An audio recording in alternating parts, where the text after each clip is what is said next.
giving you the real from A to Z surrounding the Dallas Cowboys. News, updates, rumors, transactions, takes, and more. So strap up, Cowboys Nation, and start your day off with A to Z Sports. Live with Will Steele. 3, 2, 1. Here we go.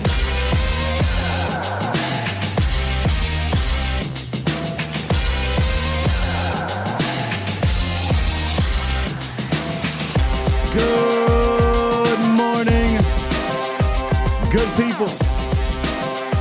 Welcome to A to Z Sports Live. We're streaming live on YouTube on this beautiful Victory Monday. And of course, I am your host, Will Skywalker. Still, boom.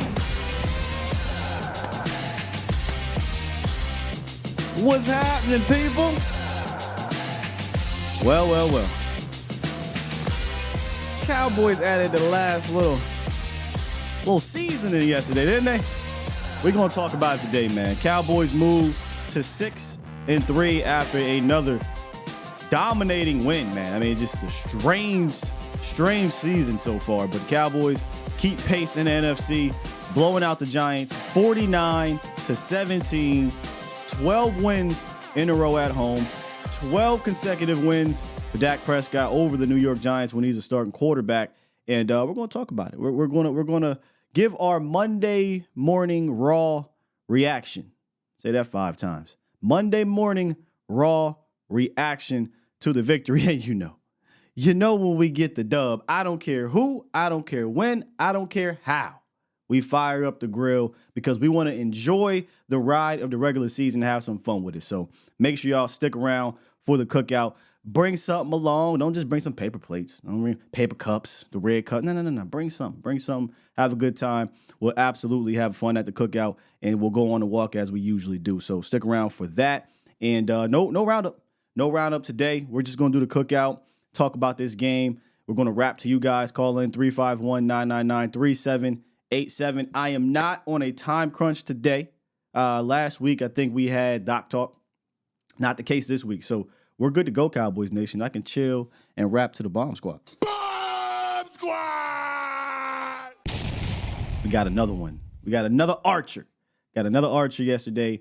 And, look, they're going to tell you on the networks, even some of our own fans are going to tell you, whatever.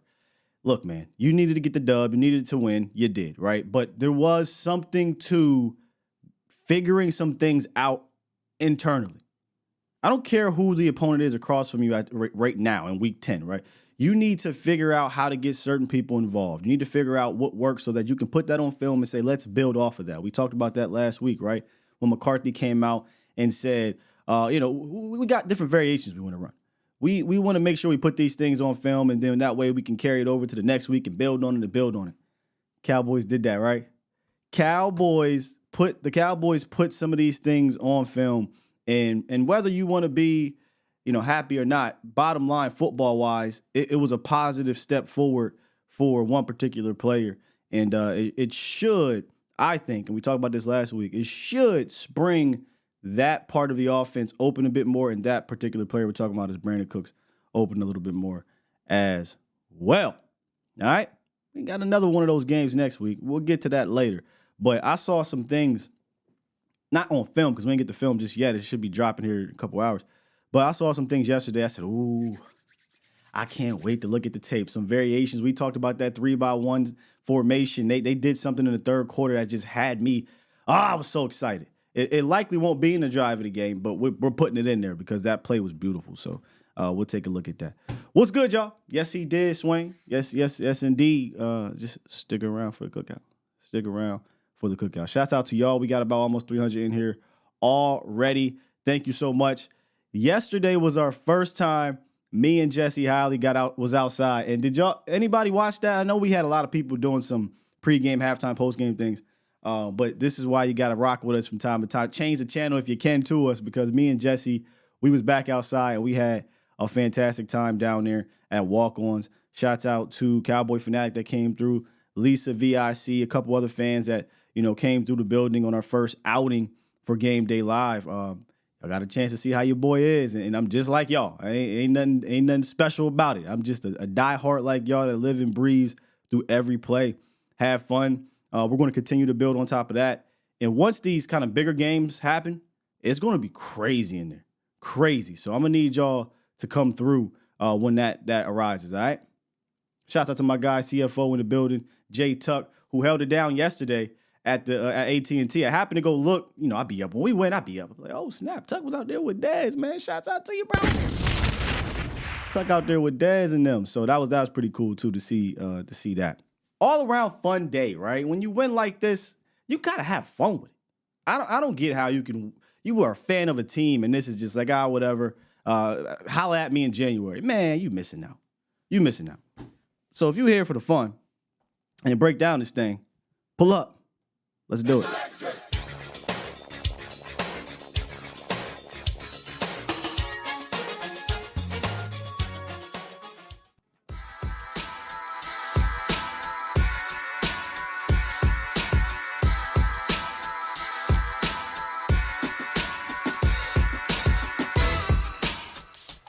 Oh, yeah. We had to switch it up a little bit today. We had to switch it up a little bit. Shouts out to Matt Tisdale. One of our loyal listeners hit me up and said, hey, Scott, I got a cookout photo for you. Oh, this fire. This is fire. I'm using this from now on. We got to start with Dak Prescott, though, man. I mean, y'all, 400 plus total yards, 5 total touchdowns, an absurd 11 of 14 for 273. 271 and 3 touchdowns on passes traveling 10 plus yards through the air. He recorded the highest CPOE of any quarterback in the game over the last 2 seasons in that category. He was absolutely in a zone, and this isn't just this game. This is for the last month. But in that particular game, 97.2 QBR was a single best game rating of the season to date. I get it. It's the Giants, whatever. I mean, but the Giants have played a ton of other teams. They ain't breaking these type of records. So it's only right that we put Dak at the grown folk table. And usually in these wins, he happens to be there. But an absolute fantastic performance from 4. And he said something in the post-game presser that stuck out to me that I want you guys to listen to here. Chemistry of the coaching staff, credit them, and I feel like I talk about them every week, and hopefully deservingly, or hopefully I do, and deservingly so, because they're a great group that are giving us everything that we need, staying on us, always making changes when we need them, and they're fun to play for and to play with in that sense and work with. So credit them, but he said always making changes when we need them. That's big to me, because to me that shows that Mike is not immune to saying, hey, dog, I messed up. I effed up on that. Let's adjust, right? We're not going to be stubborn in trying to continue to fit a square peg into a round hole, right? We're not going to do that. And ever since week 5, man, we'll probably go back across the season and say that was the time, right? That was a time where everybody realized what we needed to do moving forward. And that was to let Dak loose, open up this offense, and let these guys cook. Because let's be real, even going into the season, your strength was always at the quarterback position and on the perimeter. McCarthy knew that. They knew that. But they were trying to figure some other things out. So I appreciate, Dak coming out saying, hey, when we're requesting changes, we're asking for changes, they are making those said changes. And one of those adjustments that they made was realizing I got to get the ball to one of the best damn receivers in the National Football League. Point blank, period. Matter of fact, they asked CD Lamb. Oh, I love this. Hey, CD. What you think about your streak going on right now? How you feel about yourself in the league? CD said, I'm one of them ones. I'm the top receiver in this game. And there's no question about it. If there is, I'll see y'all again next week. Ooh, did y'all hear my man? I'm one of them ones. There's no doubt about it. Best receiver in the league. If you don't believe me, I'll see you next week. I mean, look, y'all. I mean, if you're still doubting this kid, I don't know why. I mean, just watch. You don't even got to put on no film. Just watch. Absolutely amazing game again. Sets an NFL record. The first player ever to register 10 receptions, 150 receiving yards in 3 straight games. And you knew it was going to be a big game early when he caught that ridiculous one-handed snag with the defender holding back. Grabbing his own. I've been grabbing CD for the last five weeks. And he still caught the one-handed catch to set the tone early on the perimeter. He finished the day, 11 receptions, $151, 2 total touchdowns, and it's the 5th time this season he's had 115-plus receiving yards on the year. There's been 8 games, right? 9 games. 5 of those games, CD has had 115-plus yards, and obviously 4 straight 100-yard games. I wonder where we're approaching in regards to more Cowboys records for CD. I'm pretty sure the PR department will drop that, right? So CD Lamb, of course, back at the grown folk table. Ring the alarm. We got a debut. We got a debut at the grown folk table. Speaking of early moments in the game, Rico Dowdle, welcome to the grown folk table, sir. We've been waiting for you. We've been talking about you. You know how at the cookout, right? If you've been a part of the grown folk table, they'll talk about maybe a cousin. They'll talk about maybe a nephew or something. Hey, man, cuz killing him over there in high school, man. I know he only on freshman right now because he a buck, but watch out for him. Hey, man, I saw a little homie versus, if you back home, Paxton had $150 versus CD. They call him up. He might do some damage. They call Rico Dowdle up. They called him up finally. After that Lamb catch, right, early on in that game, Rico Dowdle ripped off a big run to the left side. 21 yards. Outside. Love it. But Mike did him a disservice, right? They did not reward Rico Dowdle by allowing him to punch it in. That was annoying. Not going to lie. I was a little frustrated about that. Because come on now, why are we trying to force this Tony Pollard goal line thing? That's not his game. But Rico eventually did punch it in later and got his first career rushing touchdown, I believe. And he finished the day capping that off with a 12-carry, 79-yard day. And he finally just got more touches. And that's all we've been asking. I'm not asking for him to get 20, 25 carries. No. He got 12 carries in this game. TP got 15. That's about what we've been asking for. We're not asking for anything crazy. I'm not saying they listen to the shows or they listen to the media, but clearly something changed, I guess, in that room. And they said, damn it, we got to start giving a young man. We got to make him a part of this offense. Let me say it that way. We got to make him a part of the rotation, a 1-2 back punch, not a 1 back and spell. Like that's 1 back in, we're just giving you a breather. We're not a serious run team in general, so you can't treat it that way, in my opinion. You would devalue your room. His season high in carries was in week 2 with 7. He didn't receive more than 5 the rest of the way until yesterday, and it was absolutely maddening. So between the two, 27 carries, each almost an even split. Each of them had 10-yard runs, 3 10-plus yard runs on the day, capped off with the 21-yarder at Rico to start off the day. And that's how you want to – I ain't going to say that's how you want to see it. Let me –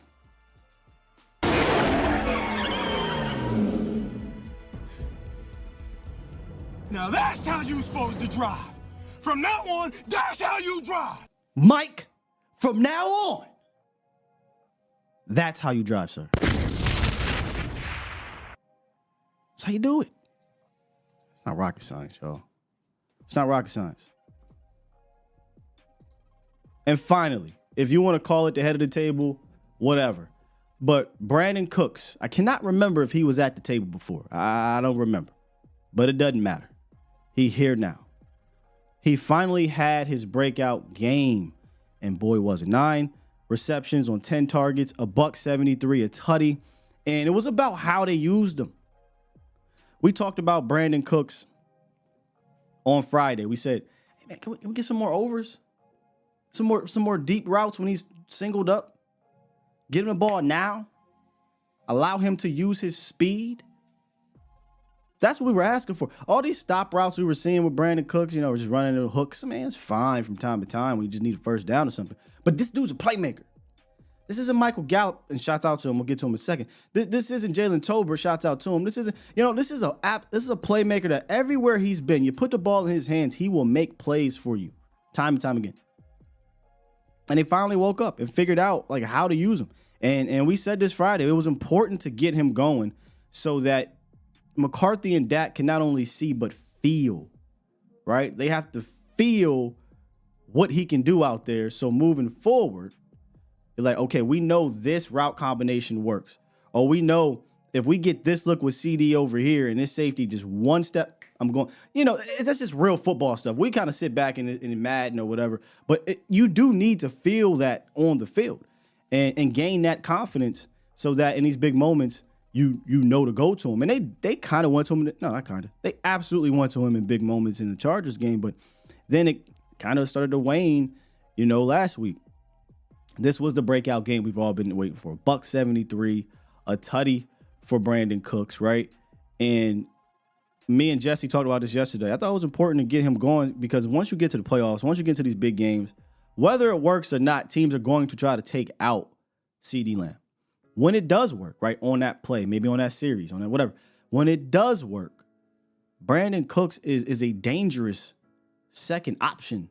That's why he was brought here, right? Okay, you want to take CeeDee Lamb away? Fine. You can't guard this guy one-on-one.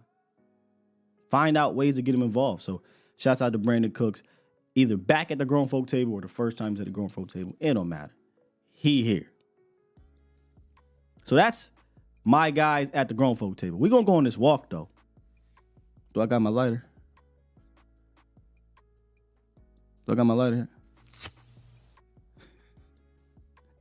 Hold on. It didn't light. Hold on, y'all. It's running. It's running real quick. Hold on. All right, we even. Don't know, but only the select few know what I'm talking about when it's running. What y'all do when it's running? Hold on. Before I go on a walk, what y'all do when it's running? Y'all get it even? All right, I'm back. This is a family operated show. Hey, put the kids away. All right, we going on this walk. Who y'all taking? Hold on, who y'all taking, man? I gotta be serious. This is Monday. We won though. Am I lying? 68-1, boy. Come on now. That's the easiest way. You just gotta do the circle, man. Anyway. I'm bringing Michael Gallup on a walk. What? Yeah. We talked about this, right? We talked about this yesterday or last week. A couple weeks for real, y'all. Let's keep it a minute. We talked about this a couple weeks. We said Michael Gallup don't need more than 3 targets. He don't need more than 3 targets. And we should start seeing Jalen Tolbert's snap count increase. Weird game. Given that it was a blowout, so it was automatically going to increase. But he did play for the first time, 40-plus snaps, Gallup 31. Blowout, hard to tell, right? But anyway, Tolbert finally outsnapped him when all 3 of the guys were on the field at the same time. 3 targets, Gallup.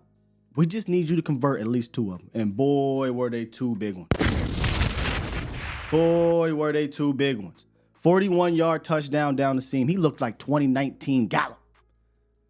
20-something yard catch on the other side where I thought Cooper Rush dropped back, planted that foot, and started to air it out. I said, he about to underthrow this thing. I mean, we know Coop.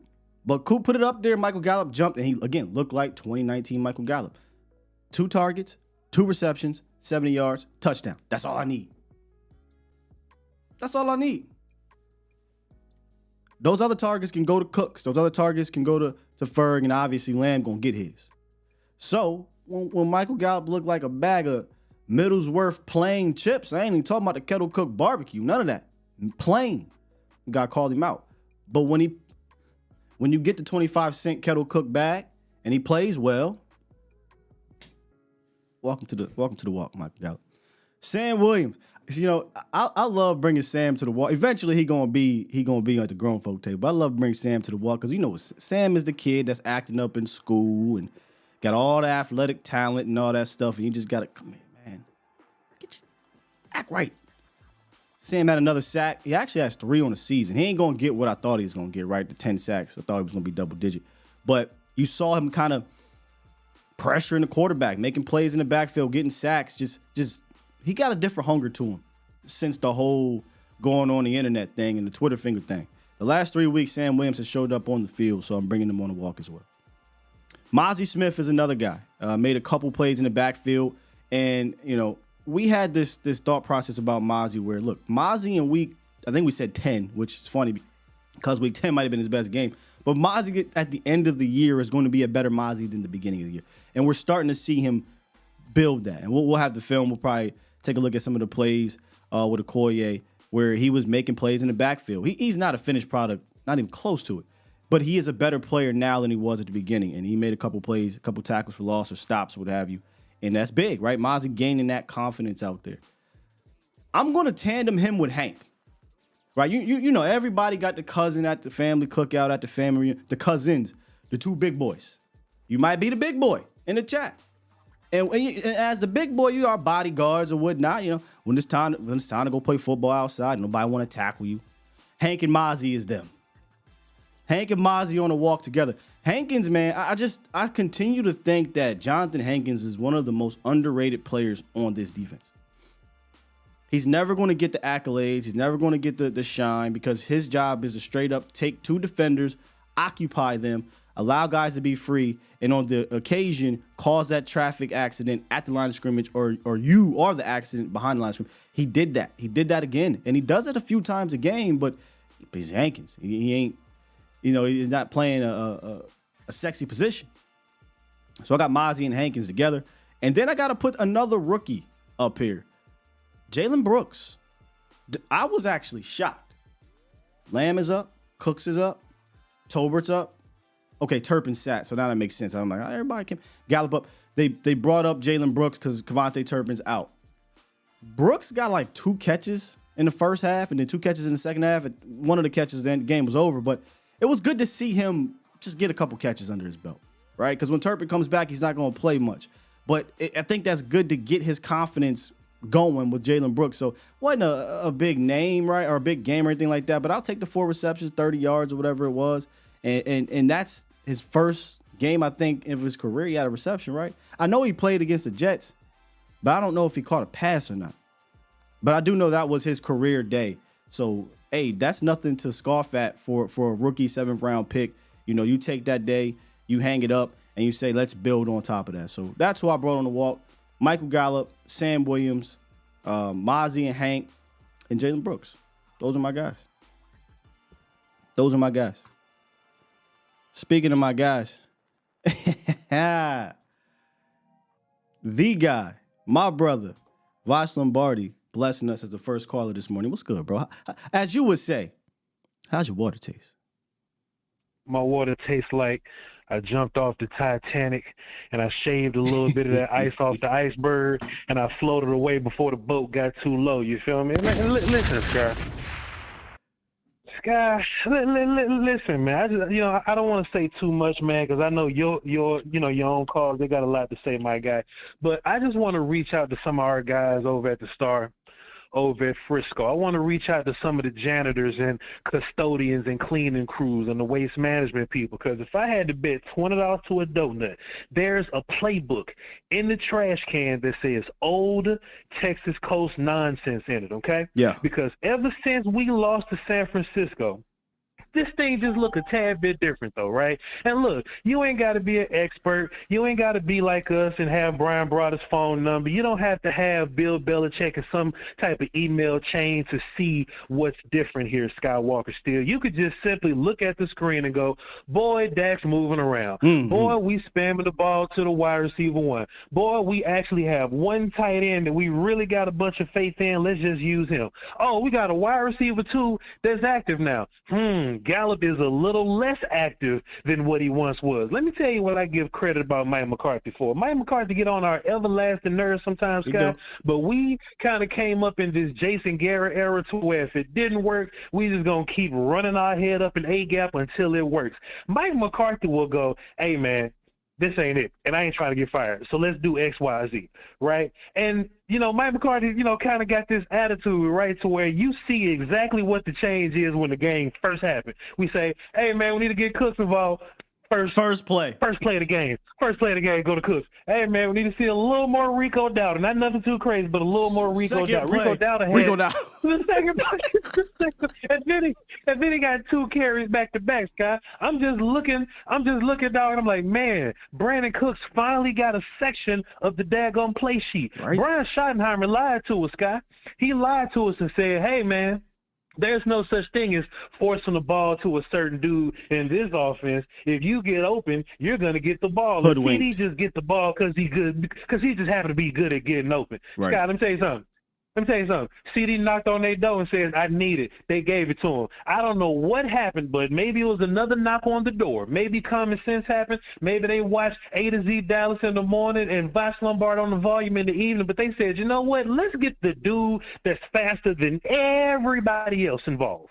Let's get him on the field. And let's learn from what other teams do to us, Skywalker Steele. Hey, man, you want to beat Gilmore? Get somebody faster than him and put them on a deep crosser. Let them run a whole bunch of digs across the field. Now, Scott, I'd be damned. If Brandon Cooks is the fastest dude on the field, what you going to do? Make him cross the field. And, sir, let me tell you something. Michael Gallup, if Michael Gallup get double-digit targets, he'll give you 2 catches and, 22? 2 catches for 30 yards. 2 catches for 30 yards if he gets 10 targets. Brandon Cooks get 10 targets. What, he give you 179 and a touchdown and a possible? And a possible. Scott, let me tell you something, man. One last thing, and I'm gonna let you go. It's gonna be a bunch of tomfoolery, but I just want to let your audience know this. Stay focused. Let me just prep you with something for your fights for the rest of the day. Okay. There's gonna be a bunch of people saying, "Well, Voch, it's the Giants. What you expect from the Giants is not what you did, but it's how you did it." Think about it in this context. What group of corners is going to give you such a fit that you can't do what you just did yesterday? Name me the team that got 2 all-pro corners that can shut down what you did yesterday. Go ahead, sir. No, I brought that up to Jesse yesterday, man. He brought up the Niners game, but I said, hey, I saw the Niners get cooked by a rookie. Or was it a second-year player? Or was it a rookie? Mm-hmm. I can't remember. Sure. But you know what I'm saying. Think about the teams that you want to be in particular. That's the Eagles. That's the Lions. That's San Francisco. And if you get to the Super Bowl, pick one of those guys. Pick the elite team. Pick the top 10 team that got cornerbacks that you just look at with all the fear in the world. If anything, like Darius Slay and Bradbury, they may be the tandem that you fear the most. And look at what your quarterback did versus them. If Dak Prescott can do that, 9 more times plus 3, if he could do that 12 more times, we on to something. Easy peasy, lemon squeezy. My guy, hey, fire, man. Drop fire in the chat, please, for my bro. We on later, right? Man, it is going to be lawyers and people and Jordans when we go live later. You understand me? I tap in with y'all Vosh Lombard on the volume. Peace. Salute. Hey! Beats Planet. I know this ain't that show, but I just have to, bro. I just have to drop that. I can't wait for later. Chef. I know Chef don't watch my show, so I ain't really expecting him to be here, but specialists, man, they didn't show up yesterday. I posted a what do you call this thing here? Next gen chart or whatever too on Twitter. And that one guy that called in and said my man can't throw to the left. I said, well, let me look at the left. Ever since he said that, I said I want to look at the left. Looked at the left, and Dak Prescott was killing on the left, too. I don't know what else. Man. I don't like to be like that, but I'm just saying. Paul, what are you talking about, princess? You need to get off this and go get yours. Vosh talked about throwing away plays, and if y'all missed earlier, because there's a lot of people that just dropped up in here. If y'all missed earlier, Dak said this about the coaches making the changes, and I thought this was big, in my opinion. Chemistry of the coaching staff, credit them, and I feel like I talk about them every week, and hopefully deservingly, or hopefully I do, and deservingly so, because they're a great group that are giving us everything that we need, staying on us, always making changes when we need them, and they're fun to play for and to play with in that sense and work with. So credit them, but that's basically what Vosh talking about. That Texas coast portion of the playbook, bro. Listen, it is all but ripped. Maybe not in half. 75% of that gone, y'all. Like it's gone. Like you will see a slant flat. You'll see that happen from time to time. You'll see a double slant, but you'll see it integrated with a pop motion. Right? I wrote that down while he was talking about stealing things from other teams. Boy, we ain't just steal the Miami Dolphins pop motion situation or Shanahan. We took that and we pretended it was ours. Every single series we're seeing this pop motion. It works. It's different. I think it's a different type of motion than we're used to seeing. We're used to seeing the standard. At first, it starts off, hey, guy just motions, he stops, do the play. Then it turned into, hey, we got kind of that jet sweep motion. Then it turned into the at snap motion. Then it turned orbit motion. And now you're seeing the pop motion where it's a guy going outside and it spreads that coverage out just a little bit or gives you that leverage just a little bit. And boy, if you are in man with these weapons, and this is what I was talking about yesterday with Jesse. Like, look, I'm not just saying that because of who you play. Like, from a skill standpoint, Brandon Cooks has immense skill. Lamb is Lamb. We know what he do. Ferg, in my opinion, is one of the most is an ascending young talent at tight end. And then you got if everybody else is just role players, right? Gallup and Tolbert and Turpin. From a skill standpoint, you've got a ton of skill. And your top three guys, I just don't know a secondary that can contend with that when you're utilizing them to their skill level. Right? We saw with Cooks on Sunday. When you use Cooks in that banner, that's hard to deal with. Okay, we're going to double CeeDee Lamb. How? Are you going to take your linebacker and run him up the field, up the seam? Okay, Brandon Cooks right underneath that. Oh, no, we're not going to do that. We're going to use a safety. Okay. Jake Ferguson, down the seam. Oh, you want to single up Brandon Cooks? Well, I don't care who your cornerback is. Just going to throw it deep. So when you use your top guys to their skill set, I just find it hard to find a secondary that can contend with it down in, down out. Now, pass rush is the issue, right? Because if your pass rush doesn't hold up, then it doesn't matter.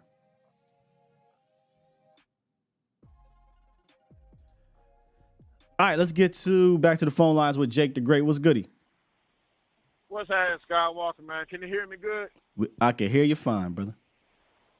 All right. Bomb Squad, good morning. Man, Skywalker, I just want to say this, man. Boy, we got that 2016 rookie Dak back, man. For a minute there, I thought he couldn't run. What better? Man, he see how nimble he was. How not nimble. You seen how he ran that first down? He looked like Gazelle just galloping out there, man. So touchdown, I was like, oh, he must have heard all the people talking about that 2-point conversion because what was his miles per hour on that run? That was one of the fastest I've seen Dak run in a minute. Boy, he looked fast.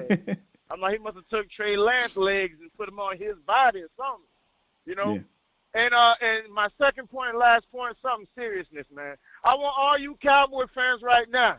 I know Zeke is gone, but I know how y'all was raising TP up.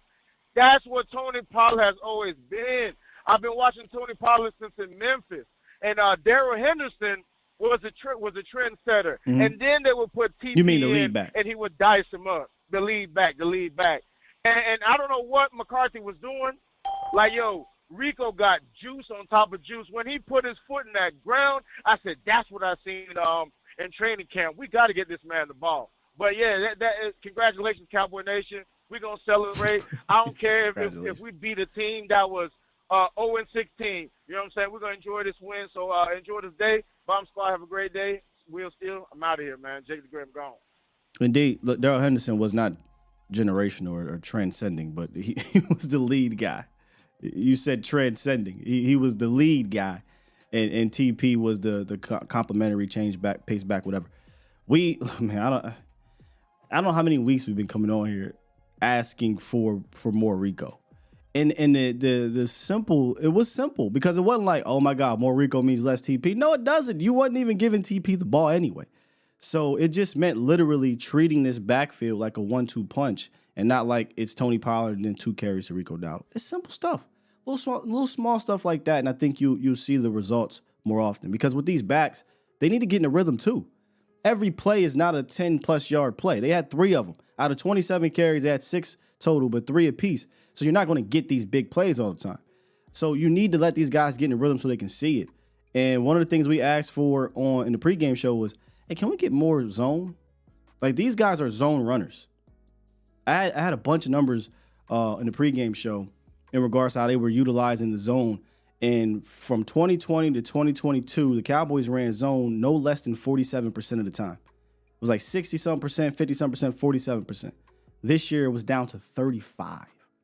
And that to me is a direct reflection of Mike Solari being here, wanting to do more gap things, more power things. And that's not the type of team we are. We got a zone backfield. These guys, when they stick their foot in that ground, I mean, they can go. Allow them to see that backside or see the front side or hit the C gap or B gap if it's an inside zone.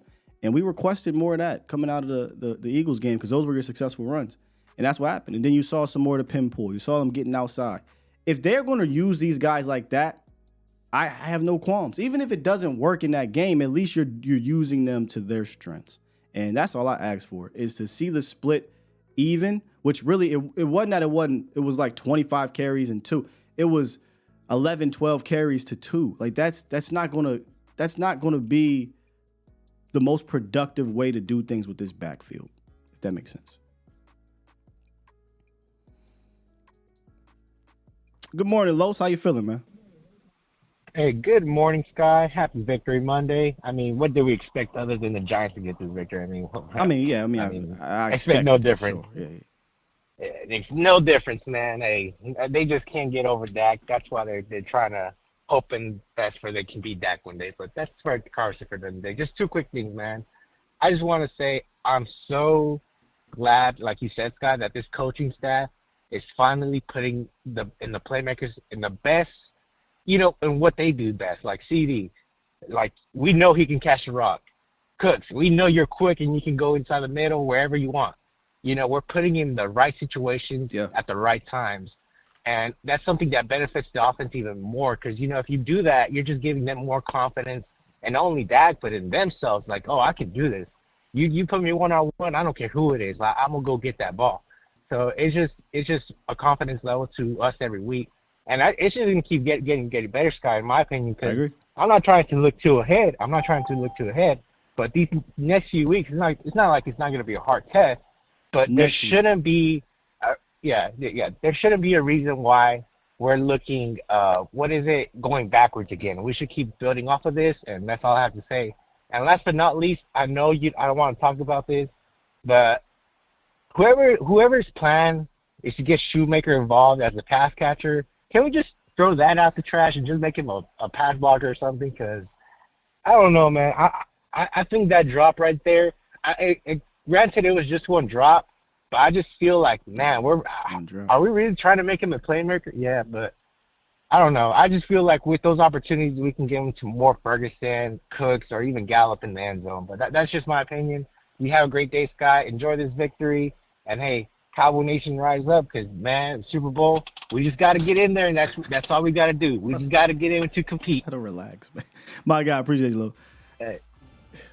Look, relax. I'm not talking about that. I'm not using the SB word after beating the Giants, y'all. Hey, listen. Enjoy this dub. Let's relax. Getting ahead of ourselves here. Yeah, man. No Schoonmaker. I don't know how many times I come on. We've been pounding the table for a bunch of different things, and that's one of them. Less Schoonmaker in the past game. No. I know, but here's a problem with it. Like you have to put it on film that he could potentially be a receiving threat when you're in 12. Because, 12 right now is just not the formation for Dallas, which is fine. Like I said, your strength is the perimeter, and we're going to include Ferg in that. And Ferg has shown this year, man, he can step out and spread out wide. Last year, he was your inline guy way more often than he was spreading out wide.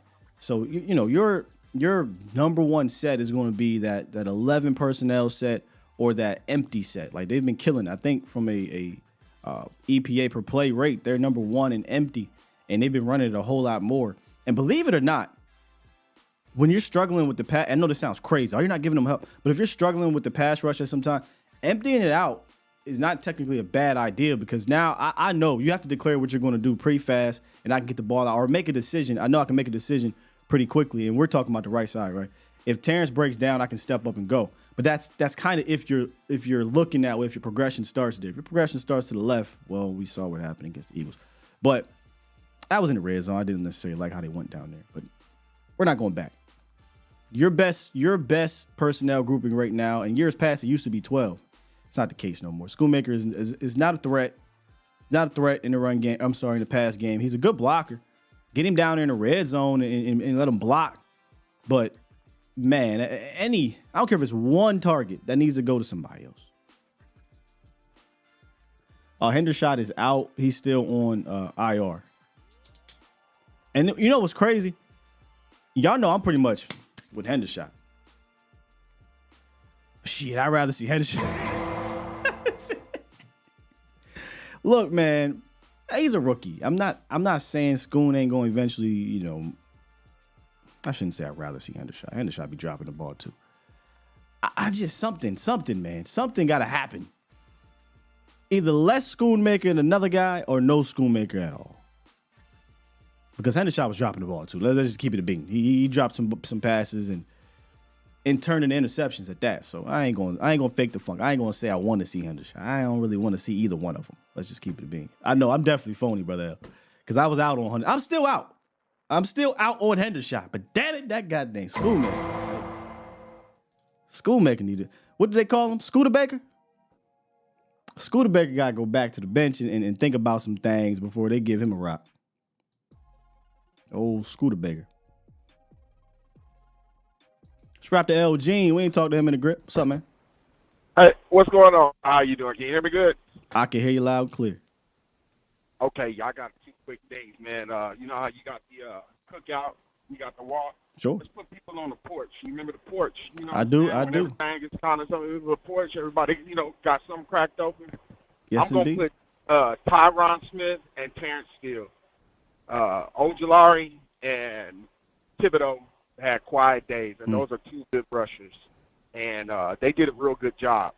And I think Terrence Steele had a good bounce-back game. It was maybe one or two rushes. I see him get beat pretty badly, but he held his own. Okay. It's hard for me to do offensive lineman until I watch the film. I mean, you could kind of see some things on the broadcast view, but that's why, like, the initial Monday, I don't really put linemen on there because I haven't watched the film just quite yet. But I'm pretty sure tomorrow when we watch the film today, we'll definitely be talking about the games that at least Tyron had. I saw some plays, like you said, with Terrence, but it was about Terrence just bouncing back, honestly. It really wasn't about him pitching a shutout. He just needed to bounce back. Right.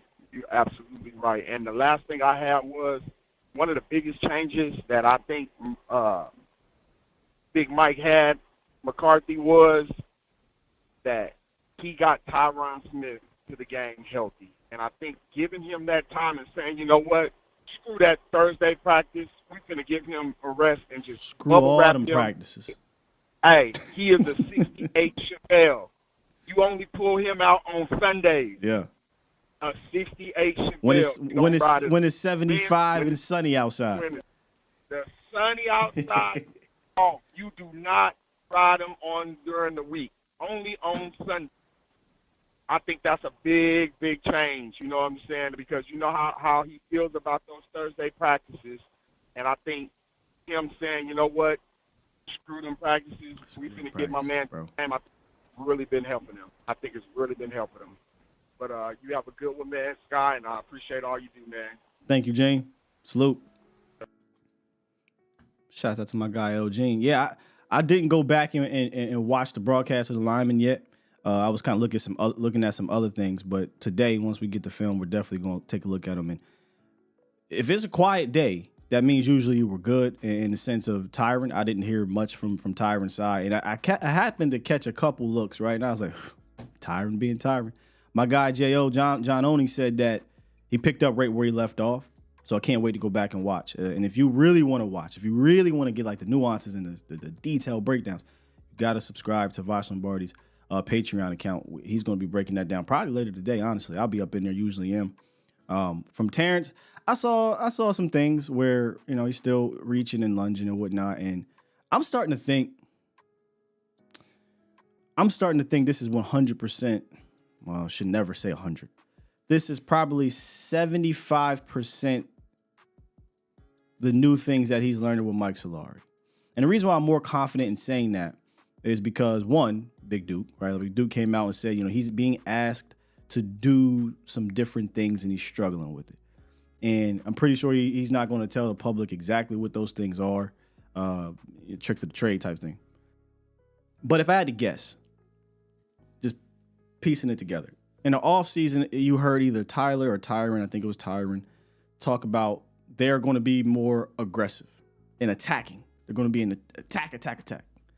And we talked about this with Vosh. Like, Tyron doesn't need to change anything. Tyron been around, all-pro, Hall of Famer. He doesn't have to, I got to change my technique. No, you don't. You just do what you do. But Terrence is still developing and growing, right? Undrafted free agent. Really only had 1 full year as a starter, and then he got hurt. So he's still developing, and his development was trending upward. But if a coach comes in and says, hey, this is what we want to do, Terrence is not at a point in his career where he could just say, man, I don't need to do that, coach. This is what I do. It's been working for 10 years. Terrence said, okay, let's try this. And I wonder if that trying thing, the new thing he's learning, is attacking, and he's just not comfortable with it. I think he's losing his patience a little bit. He's grabbing or lunging. And again, Voch can probably attest to this better, as opposed to just being confident and strong in your attack with your punch or your hand. He's more just, hey man, I'm just gonna try to grab. But I did see a snap where I think it was a touchdown to Michael Gallup, where Terrence got bull rushed, right? A lot of people question his power, and he was able to sit down, die slowly is what we talk about. He was able to sit down, he died slowly, but he didn't kind of give that. He wasn't in Dak's lap where it affected the pass. He kind of won at the end there and anchored. And that was something that, I hadn't seen him just get bull rushed all year. If you want to just run into Terrence, I would honestly take that right now as opposed to you winning with technique, because I think he's struggling with his hands. And that's more of a technical thing. Hey, attack Terrence that way. Please do. But if you're going to if you attack him with technique or quickness, that's when it gets a little scary this year, because I don't think he's dealing with the technical aspect of his game well this year with the new things.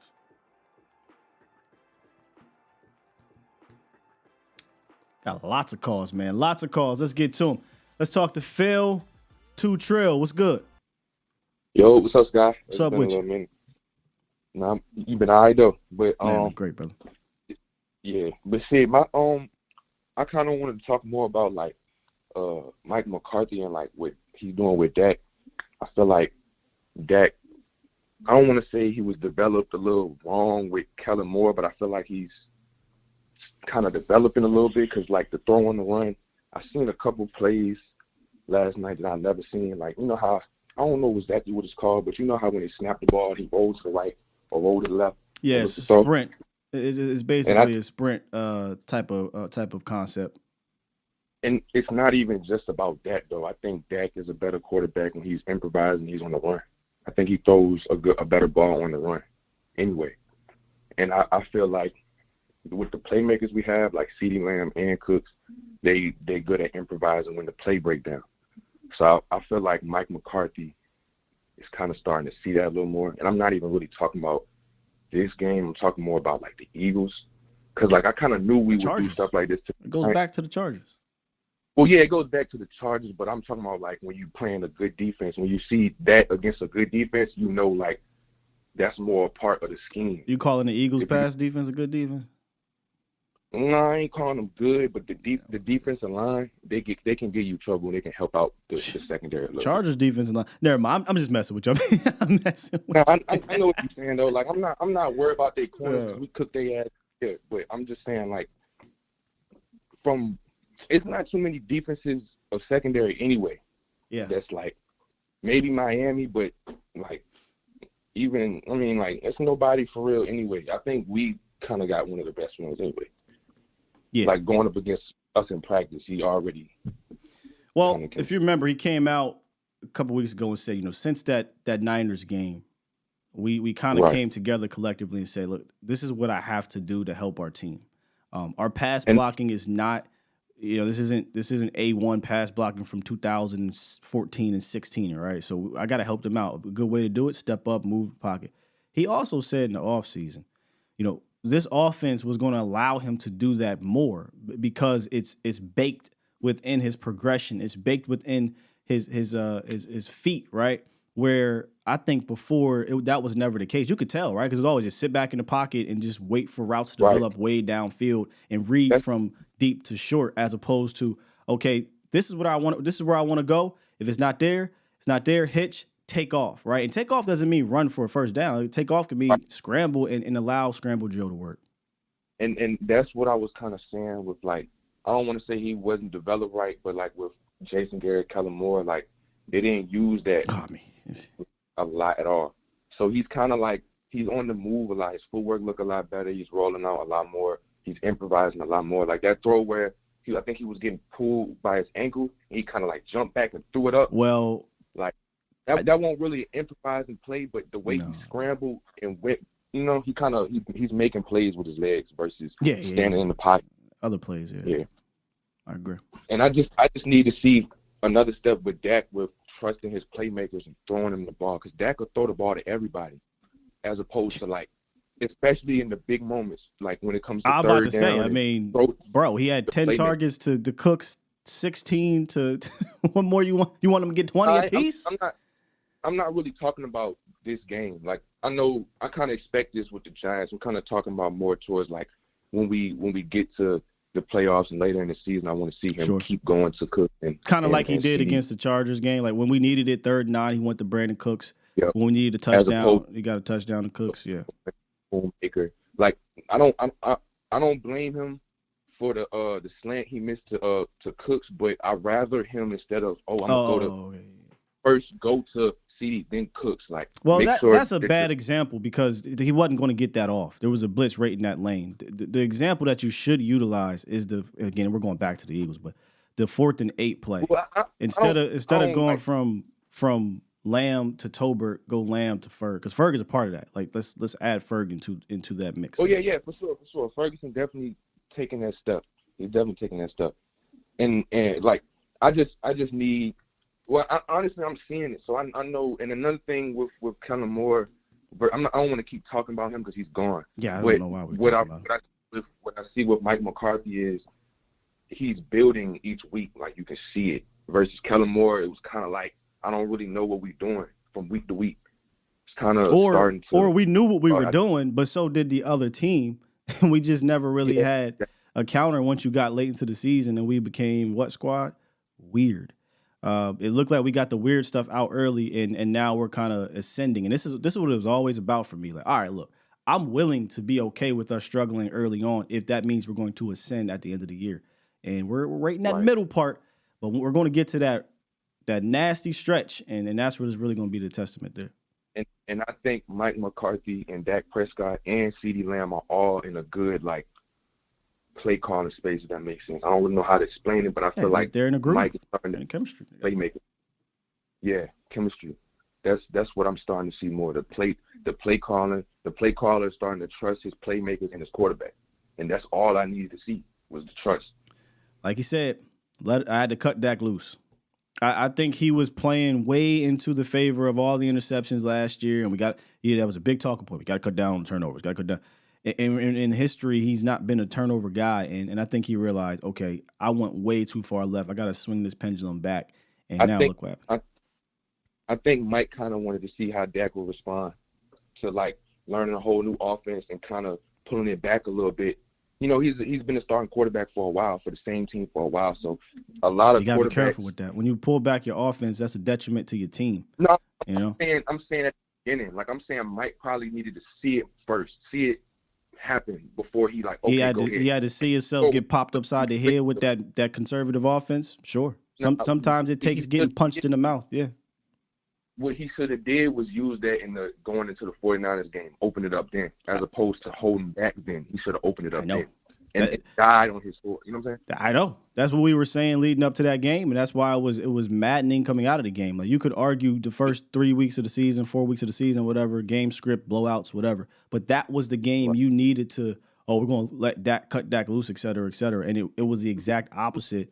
And okay. But yeah, I know you got a lot of callers. I'm gonna let you go. But it was good talking to y'all again. I'll probably call in the Vice show later. All right, man. We'll talk to you then, brother. All right. Cut Dak loose. Or are we acting like we in the first 5 games? You're acting like you had some young quarterback. I'll play it one more time. Chemistry of the coaching staff, credit them, and I feel like I talk about them every week, and hopefully deservingly, or hopefully I do, and deservingly so, because they're a great group that are giving us everything that we need, staying on us, always making changes when we need them, and they're fun to play for and to play with in that sense and work with. So credit them, but making changes when we need them. Whatever you was trying to do that first month, ain't it, partner? Ain't it? They made the change, and now you're seeing all these guys get in the groove now. Marcus, what's up, man? Hey, man, what's up, Sky? How you doing? Fantastic. What's up with you? Hey, man. Hey, real quick, man. And I guess you guys, when you get to the tape, you'll find out. I'm kind of curious. How often did Brandon Cooks line up opposite CD Lamb? I mean, on the other side of the formation. Do you have an idea? Absolutely not. No, I have no idea. We'd have to go back and rewatch that. But why? What's on your mind about that? Well, I think, again, because of, like I said, because Ferguson is going to be a big part of what happens in the passing game in terms of getting second-level coverage softened or whatnot. I think because we had this idea that Cooks was going to be the guy that drew safety coverage. If you keep him and CD on opposite sides of the formation, and this is just me, I think if you keep CD and Cooks on opposite sides of the formation, I don't care which one of them playing X or Y. That's kind of just, I think if you keep them away from each other, you really are putting the defense in a bind. Who are you going to double team? I think you mentioned that. Because obviously what you were trying to do with Cooks was get safeties to play deep. But now I thought that initially, and I still do believe you do that from time to time, right? That's why I was saying a little bit more of CeeDee Lamb at X, because if you put him at X, now you make that safety dictate what he's going to do.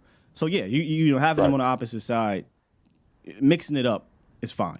But I'm not sure if you were here last week when we talked about the formation that they have absolutely been money in, and they did it again against the Giants, and it's been unstoppable. It truly has been unstoppable. The only time I've seen it really stopped is when the Dallas runs kind of a weird concept with it. But if they really hit these concepts right, I haven't seen a team stop CeeDee Lamb, Jake Ferguson, and Brandon Cooks on the same side yet. And they ran that a bunch of times. So if you missed that show last week, go back and watch it as I break it down on film.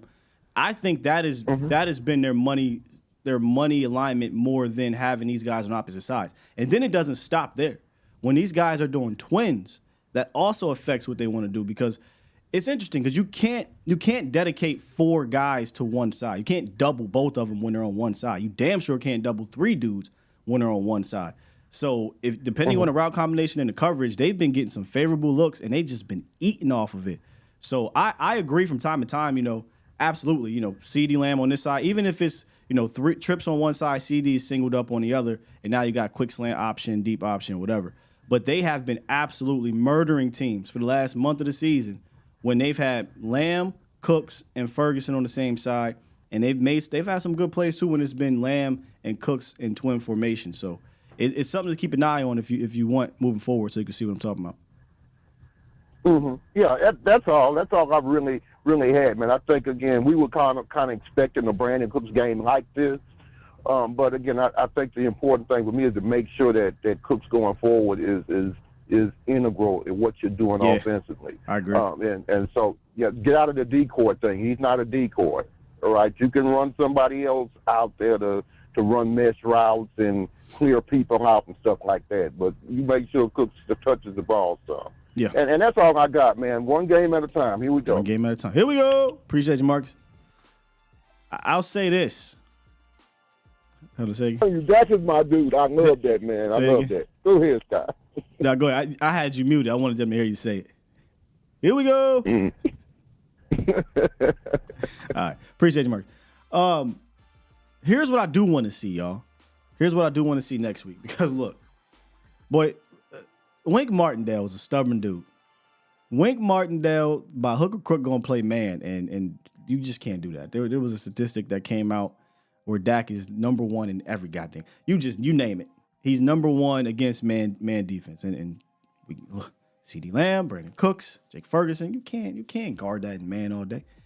And you can say, well, Sky, how does he do against zone? Well, we saw him tear zone up last year, but I get it. Zone is tough for any quarterback. If you can get home with 4 and drop back 7 or 8, that's going to be tough. But what am interested in seeing next week, obviously I haven't taken a look at the Panthers. I don't care if they suck. I don't. I'm hoping a little bit here that they play more zone, right? And I say that because, all right, we found a rhythm with Lamb. Man or zone, don't matter.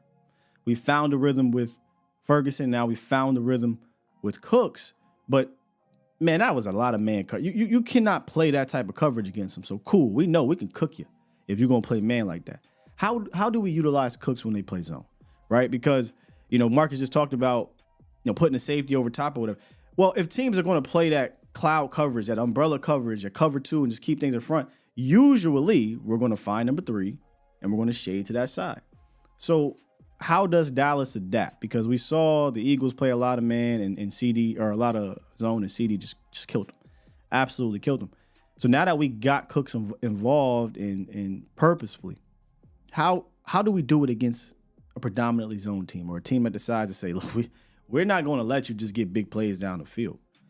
How do we adapt to that? So I'm interested next week to see if they play a lot of zone against the Cowboys. If they don't, it's going to be a long day for them. Let's get James. A couple James. Let's get James and then JR. What's good, James? Hey, not much, man.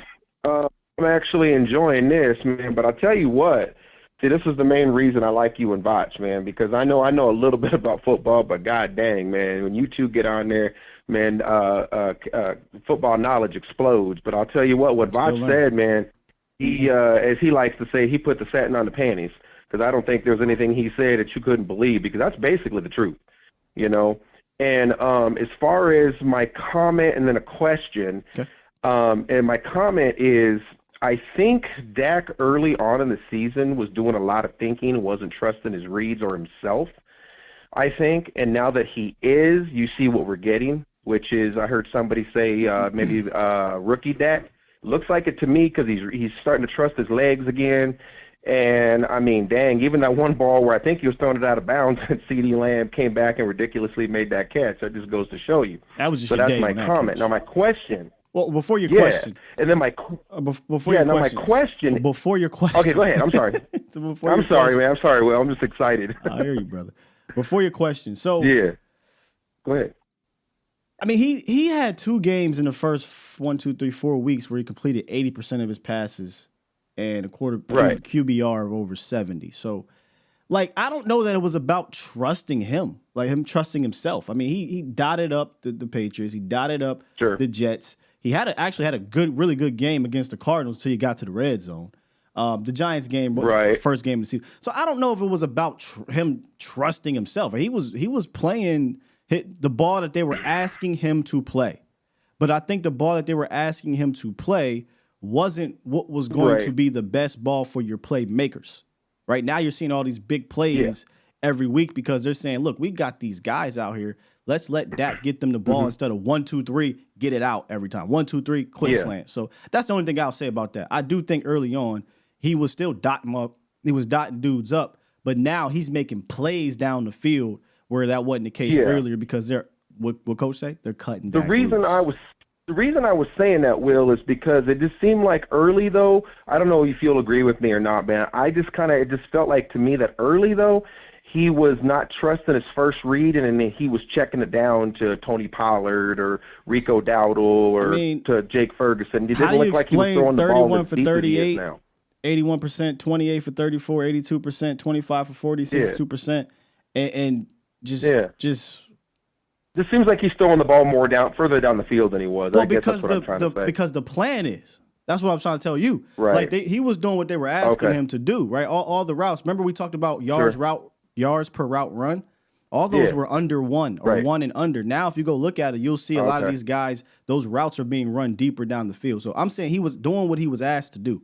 Now they're not asking him to do a lot of these short things, and they're allowing him to play deeper down the field. And these concepts are beautiful to see. That's all I'm saying. Either way, I like what I'm seeing anyway. Sure. You know, because So and that's why I don't mind. You know, when you and Vach, kind of put me in line because I don't know everything. I see something. You guys may see something better, and you're like, hey, man, it's maybe more like this. I can see what you're saying. I do the research. I'm not just saying that because what I see, because I'm like, let me make you sure. You do. You guys and Vach are the best out there, man. I don't care what anybody says.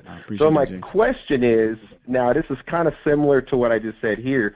Do you think Terrence Steele is going through the same things? I think you said he's doing something with a coach or something, I thought I heard you say. Do you think maybe he's not trusting himself? Because this looks weird to me how he was so good, and then all of a sudden it just seems like now he's like going back to, being the original garbage Terrence Steele, you know what I mean? So I don't know. Am I wrong, or correct me if I am, please. I'm not sure if you caught the conversation we had about Terrence a few minutes ago. I think it was Duke Manyweather said he's being asked to do different things and he's struggling with it. So I think, yeah. Oh, okay. Yeah, I think he's not handling the new techniques well. Yeah. Where somebody like Tyron, he don't need to do anything new. Tyron just need to stay healthy on the field and just play as Tyron.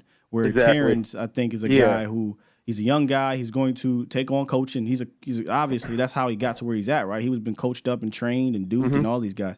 So if Solari says, hey, this is how we're going to do things now, Terrence is going to do it. But I think he's struggling with it, and it just looks inconsistent from a technique standpoint for Terrence. So yeah, it could be confidence. I think that's what you said, right? Like confidence, struggling with his confidence. Yeah, I think that's what I was trying to say. Yeah, I think it's confidence, and that's kind of the reason I was asking you that, because I used to play before I tore my knees out. I used to play offensive right guard in high school, and a lot of times you have a certain technique, you have a certain way you play, and you play. Yep. And when you start thinking about it is usually when you make mistakes. And that's kind of why I was want to get your take on that. No, I think you're spot on there. I think he was used to doing things a certain way, and now he's doing it differently. Also, obviously coming off the injury, so it's not like some of these things he doesn't have the ability to recover like he might have been before. And running around with that bulky knee brace on, that can't help when teams are whenever. No, it can't for sure. Yeah. But hey, that's all I pretty much got, man. Sky, like I said, you and Vach are my favorite YouTubers out there. When it comes to football knowledge. Hey, I appreciate you both. Enjoy the rest of your Victory Monday, because I know I am. My God, that's what I'm talking about, James. Enjoy this thing, man. Appreciate you, big dog. Exactly. All right, my friend. Have a good day. Yes, sir. Bye. Sometimes. Yeah, there's sometimes now, all the time. I ain't really trying to go back to no office. But, go to the office after dub. I don't know what happened. Maybe social media has ruined this. I don't know. Y'all let me know. Those who work in an office or work with, not just an office, those who work with people. Man, there's a time, I don't care who we play, how, what, when, where, why. When we won, I'm in there saying it with my chest. I think social media has... and I'm part of this because I do a daily show about the Cowboys, right? Overanalyze everything. You overanalyze it, and it just sucks out the fun of being a fan after a win. Enjoy it. If you live in New York or the East Coast and you're dealing with a whole bunch of Giants fans or whatnot, they can't say nothing to you today. I bet it didn't feel good walking into that office against Philly. I bet if you win that game, it didn't matter how ugly and sloppy and ridiculous it was. It'd have been a whole different feel. Has social media ruined that? Like when I worked in the office, I really wasn't on social media like that. You know, obviously now that's part of my job. So a lot of my ish talking was at the crib, people I see, out amongst people. Facebook was a thing, right? You had the groups and whatnot, so that absolutely was a thing. But even then, I think it was different. I don't even on Facebook, so I can say that. I don't even fool with it. I don't even fool with Facebook. It's a cesspool. And most of these social medias are a cesspool. But I just feel like social media might have just drained fandom a little bit, man. You won 49-17. I'm supposed to be like, all right, let me see a Giant fan. Let me see another fan talking mess. Yeah, man. Live in that fandom. Enjoy it. Swept the division rival. We'll live on it for a couple days, and then we move forward to the next team. I was supposed to get JR. Hold tight, Ike Love. I got you, bro. Let's get JR. What's good, JR? God, that was good, baby. How you doing? How you feeling? I'm good, man. Man, hey, just real quick, you know what I'm saying? Shout out, you know what I'm saying, to Boston Scientific. Drink your water. Don't mix alcohol. When they say don't mix alcohol, don't do it, y'all. Look, it's one in the mornings, boy. In that moment, boy, that Boston Scientific party, boy. Boy, we was up. Hey, they need to go ahead and pay. They need to go ahead and pay you, bro. They ain't even our sponsor no more. You just giving them a drop. About 800 people right now know about Boston Scientific right now. That's crazy. Hey, man, I'm gonna look. This morning, I gotta go. I done dropped the kids. I done left all their backpacks. I gotta go do a rerun. Yeah, the kids woke us up this morning. I was handcuffed to the bottom of the dresser. I don't know what happened. They must put some crack in that thing. I don't know, man. But God, woo! Boy, if you gonna celebrate a Cowboys win, go get you some Boston Scientific and ride to the occasion. That's all I'm saying, baby. Drink your water, though. God, boy. Whew, man. Hey, Scott, I was listening. Boy, it's a struggle, but I was listening. And they was talking about that. I think people be in his ear that he trusts, and they had him playing conservative. And Dak just, you know what I'm saying, silenced all that noise and said, I'm finna go out here and eat, you know what I'm saying? Because if you think about it, what year was that? We had Kellen Moore. Dak threw for over 5,000 yards. Almost. Was that 2018? 2019, he had 4,900 and like 30 touchdowns, yeah. You see what I'm saying? Now, if he can do it then, that means he's got it in him. You know what I'm saying? Yeah, for sure. You see, all he needed was for us to stop trying to feature Tony Pollard, to give him some rest. And that was a good analysis what you said. These guys are zone runners, you know what I'm saying? And Rico Dowdle showed you, because on that one pass where he came, or run, my bad, I told you that, Boston boy. Anyway, he stuck their foot in that ground and went up for like 20. You know what I'm saying? Like, that just show you, like, they look for these creases. They not going to get in there and break 2 or 3 tackles and drive 2 or 3 guys with them. You know not consistently, like, not consistently. And I think, bro, like I said last time, they need some accountability. Their O-line and their running game scheme, they need some accountability on that, man. Because you know because Dak in his bag, but you ain't helping out your man. Be your man. You know what I'm talking about? I'm gonna say this also: the play before the one-handed catch, Dak threw it on a slant to CD. And threw it into the tightest window. I mean, tighter than skinny jeans on a frog. You know what I'm talking about? Threw that mud in there, baby. You know what I'm saying? That's pretty. So, Dak got it. You know what I'm saying? He got it. He can do this, man. Like, all that noise that everybody be talking about, you know what I'm saying? You know, man, y'all don't even need to pay attention to that. And lastly, I'm going to die on this hill. Free my guy, MG13. Oh, my stop. Boy showed up. My boy showed up. JR, you phony. It's okay. You know what? I'm phony sometimes too, JR. We can be phony together. We can be phony together. We can be phony together. You right. You right. Hey, get Michael Gallup going. You right, JR. I got you, bro. You know, look, when he caught that pass, I looked at man. I said, go and get 2 of them skills ready. Go and get 2 of them skills ready, baby. Go MG balls. Bye, JR. Bye, man. Appreciate you, bro. Oh man, he's funny for that.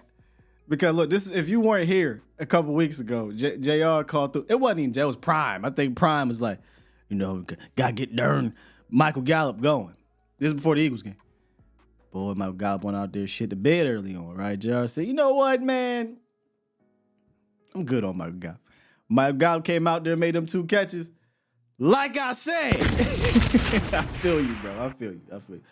2 targets, though. 2 to 3 targets. Cool. That's all I need. 2 to 3. And preferably, right? Downfield, right?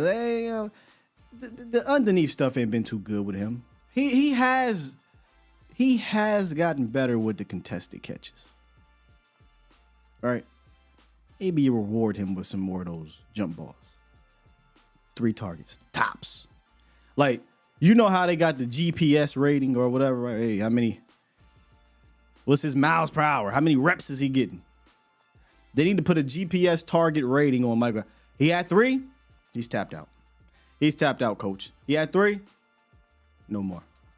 We good to go. I'm looking for this one stat. My audio straight. See something happen in my ear here. Check. All right, we sure. Looking for this one stat. I'm being a little petty real quick. That's not what I'm looking for. That's what I'm looking for. Bang, bang, boom. Oh, yeah. The reason why I was looking for this yak, pass yards after catch situation. Dak is still in the top 10 in this. And I'm looking for this because, there was a lot of people that said that he couldn't, you can't lead receivers and all this other nonsense. It's just nonsense. Right? And there's a couple of callers that have called in throughout the year saying that, or preseason. How many of those callers have we gotten this year? I don't know if they've been watching. And I'm being petty. I'm sorry. Because it's annoying when people say he can't lead a receiver. The ultimate challenge to challenge that is go watch these slant routes. Go watch these over routes. Oh, he been throwing dimes all year. You aren't top 10 in yak if you don't give your wide receivers opportunity to get yak. See, we talked about this leading up to the season. Dak, of all the top quarterbacks last year, right? The Burrows, the Mahomes, the Allens, the Hurts, all these quarterbacks that was just throwing the ball around over the yard. Led all of them in comeback routes, hitch routes. Was at the bottom when it came to in breaking and slant routes. Just wasn't what he was just. So now you get him to do it. All of a sudden, ping, ping, ping, ping. But that play that he's talking about, the reason why I looked it up, that play he's talking about, just the window. It looked like the window from the Giants game, if you remember, the Jets game, week 2. They played that zone coverage, and all you got a split second to hit him and get upfield. So I'm just saying,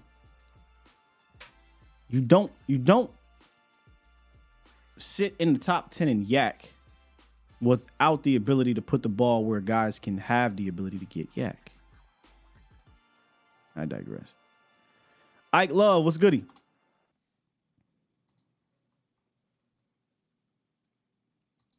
Ike Love, you live, man? Hey, what up, Sky? What's happening, man? What's good what with up, Cowboy Nation, Bomb Squad? Yes, you know sir. what it is? Hey, it's Victory Monday. Look, man. Hey, Sky, I got a couple things real quick. Look, y'all already been talking about how Dak's spreading his ball around, man. That's been crazy. He in the groove.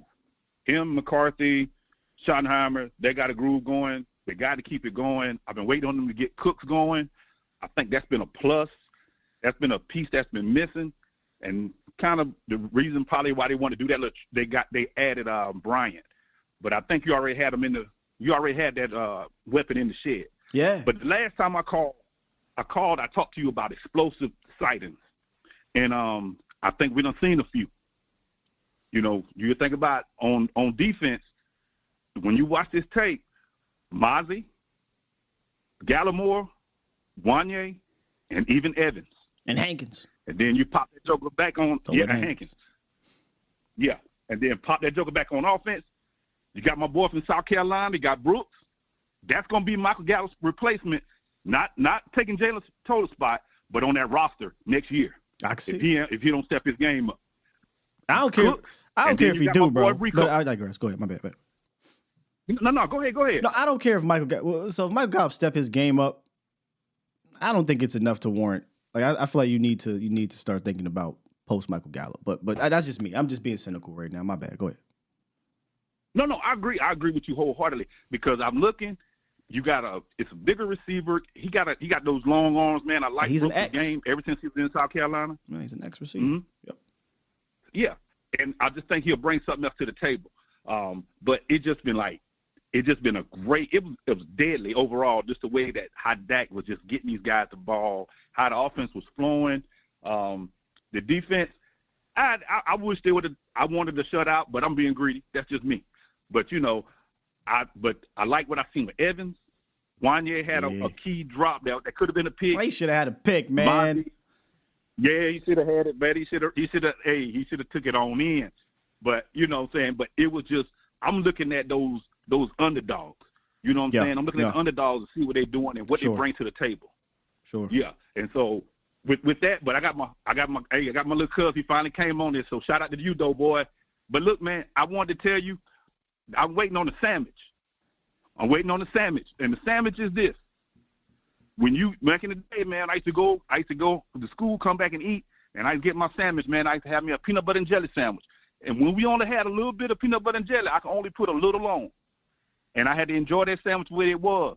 But when we got that new one, and I had some of that old one left, and I could put that extra peanut butter real thick, that jelly could ooze out the side of that bread, and I'm hooked up, and I can just savor the flavor. Look here, Sky. I'm telling you, man. I'm waiting on that sandwich game, man. It's coming. You don't think? The way this offense You don't think that was today or that was Sunday? The Sky is coming. It's coming. This was that sandwich where I got that peanut butter and jelly right before the first. You know what I'm saying? Right before the first. But when I get that peanut butter and jelly sandwich and I got about a quarter left of peanut butter and about a half a jar left of jelly, and I could just do what I want to do and rub my hands together and enjoy the flavor, that's coming. That's coming, Sky. Things are rolling in the right direction. But I'm telling you, man, it's coming. I can't wait. I really can't wait. So, man, hey, I appreciate you, man. I appreciate everything you do. Man, it's great to come on after JR Prime. Yeah. Hey, much respect to JR Prime, bro. I love what you're doing, man. Keep doing your thing. Yeah. So, hey, you, Voch, man, y'all still killing it, man. I love y'all, man. Hey, still go be great, bro. I'm still waiting on the big things to pop for you guys, man. Thank you. Y'all handle it, and I take it offline, man. Oh, yeah, Scott, I am not a pimp.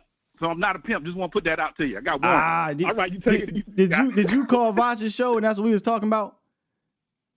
No, I didn't call Voch. I called you last time. You was like, man, I love you like a pimp. Like, I'm not a pimp, man. It do. All right, I'm gonna delete it because I got you in here. Ike love the pimp, but I got you, bro. All right, man.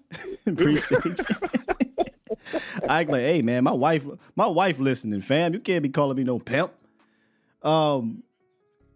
He's still on here.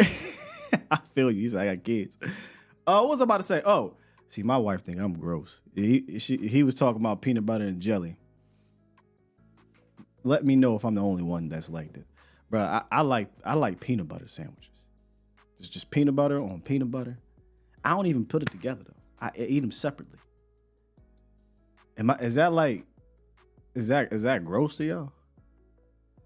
But I feel you, right? Peanut butter, no jelly. Cereal, no milk. But I thought, 49-17, my guy. They had 10 points going into the last. I think the offense and defense had a complete game. Okay.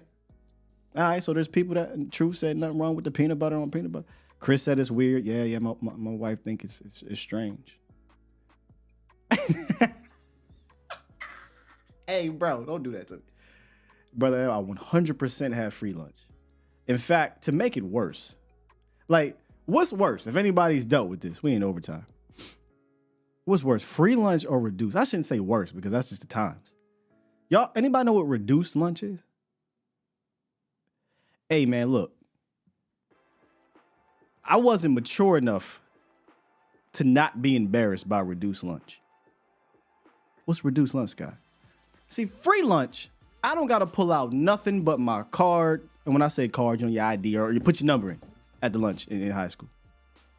Reduced lunch, the same basic ass lunch, but it was 40 cents.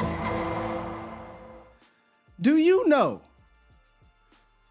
how embarrassing it is to pull out 40 cents of change in your pocket? I wasn't mature enough to understand, like, hey man, you just better be thankful. Look, we kids. Boy, you hear the ching-a-ling-ling going on in your hand, in your pocket, or you come with $1 or something. You give the lunch lady, you got more than $1, but you get a lunch lady like $3 to pretend you paying for a normal lunch, and she give you $2.60. You know what I'm saying? To make it look like, boy, it was times. Let me find my 40 cents. I think reduced was worse, bro. Just give me the free. Like, how do we qualify for reduced but not free? It's 40 extra cents. I digress. My bad, man. That 40 cents was crazy, though. Brother L said, I can hear Sky coming down the hall. Yeah, that was rough, bro. They got it on the books. Oh, so you can put it on the books now. So they treating lunch like jail? My commissary? We ain't have no books. Jangalang. We ain't had no books. You had to come with the money, or you just had free lunch. Like, you put in your number. Oh, here you go. I hope all is well at home. It ain't. We broke. We broke. We so broke. Strawberry milk was like juice. I ain't want chocolate. I ain't want regular. I never got the kids that drink regular milk at lunch. You drinking regular white milk? Man, let me catch a lick that week for something. I'm coming in there. I'm getting, what was the one they took out? Not the Minute Maid. They had something else in there. Damn it, I forget. But I was always getting strawberry. I would go, hey, you want your strawberry milk, dog? You want your milk? Because, you know, you get the milk for free. You don't want your milk, I'd take your milk. I like strawberry milk. Reduced lunch is a government lunch? I mean, that is what it is, bro. Nah, I don't think it was Minute Maid. It was something else. It really was bad for you. They took them out. Michelle Obama took them out to schools. But I forget that juice they had, man. Yeah, we had Swiss. We had Swiss Toxic, but that's not the one I'm talking about. All right, let's get to Twan. Then we got 602. I don't know who 602 is, though. What's good, Twan? I want to start off by saying you My bad, bro. Go ahead. My bad. You filed for eating just peanut butter sandwiches, bro. I can't even lie. Hey, yo, that like I want something sweet. I'll be watching Monday Night Football. I done ate right. I'm like, look, I don't want no super snack, right? I'm trying to eat healthy. I just go get a peanut butter sandwich, bro. Am I foul? Yeah, that's a little foul, but that's either here or there, because we celebrated Victory Monday, baby. Yes, sir. What's up? Now listen. I remember when I told you this, you probably gonna forget because you did so many calls, but I remember specifically saying to you at the beginning of the season, Dak Prescott is going for MVP. You kind of like brushed me off, like, because I don't care about it. But now I don't care. You kind of, I understand that. But you seeing it though, right? Yes or no? I don't care about. I hope he don't win it. I don't care about none of that. MVP, this was my stance preseason. MVP of the Super Bowl. MVP of the regular season. I don't give a damn. He's put up MVP numbers, bro. But I go ahead. This is your call, man. You want to live in MVP fantasy land? You go ahead, bro. That ain't winning us no playoff games, fam. I know what Dak Prescott can have stretches that look like MVP. I need him to be MVP of the playoffs, MVP of the Super Bowl. That's all I care about. But go ahead, man. Hey, if that gets you going. I ain't gonna stop you, bro. And I ain't mad at that, man. Yeah. But let me start off by saying we won the game how we supposed to win the game. I came into this game telling myself if the starters are not sitting by the end of the third quarter, we didn't do our job. We did our job. We have to build on this next little runway we have going on. We got to smack the Panthers the same exact way, if you ask me. The same exact way. We're gonna have a fight with Washington on Thanksgiving. I feel that's just my honest opinion. I don't know why, but I feel like but that's not a bad team. of, Washington is not a bad football team at all. That's going to be a competitive game. They always play us tough, so I don't think anybody should be going into that game thinking this is going to be a laydown. We go see Seattle. Seattle's going to be a playoff team. That's going to be a real tough game. We edged them by like 5, maybe 7. Sure. We go on to face the Eagles, Sky, and this is where we start peaking. We beat the Eagles. We beat the Eagles by a whole touchdown at home. I honestly, God, I felt like that. And then we can beat them, yeah, sure. And the sky is the limit from there. Like, honestly, because I feel like Mike McCarthy gave some reins also to more Schottenheimer by the way plays are calling, the way Dak is using his legs and he's running out on like bootlegs and the way we're using these tight ends as well. Do you think that's a reach if I say that? Because I felt like Mike McCarthy wasn't calling these plays like this the first 5 weeks. No, Mike McCarthy admitted that to us. Mike McCarthy said, "Hey man, I just had to let Dak loose," you know, and he talked about how he's opening up the playbook since then, you know, and I'm hoping that week 5 was a turning point because if this is how we're going to, you know, do things offensively from a concept standpoint and process standpoint, we're going to be tough to deal with. I agree, and also with saying, you know, I got to give you your praise as well. With it's not that we don't have the running back; it's how we're using them, and we're using them in a different type of way this game. And shout out to your boy Rico Dowdle, because I wasn't too much of a fan, and I remember you kept saying like it's just how you use them. So salute to you for seeing that as well. I wasn't the only one, brother. It's what he showed when he was out there, you know, in preseason and in training camps and whatnot. It just was about him staying healthy. It ain't like he never had skill. It was about him staying healthy and getting an opportunity. He talked about that opportunity in the off season, and then I think he talked about it yesterday, getting that opportunity now in the regular season. Like we all saw it, right? Like we all saw him get those runs, and there's still people that, you know, shouts out to you for you know coming around, but I don't think it's hard to see that, man. Just get him involved with the backfield, and I think your whole backfield will reap the benefits from it. Yeah, I think so too. And in closing, I like how Dan Quinn was using Micah at the linebacker position yesterday. I love. It's like finally, Micah was pissed motherfucker. I understand, but Micah, this is where you need to. No, he was mad. It wasn't because of that.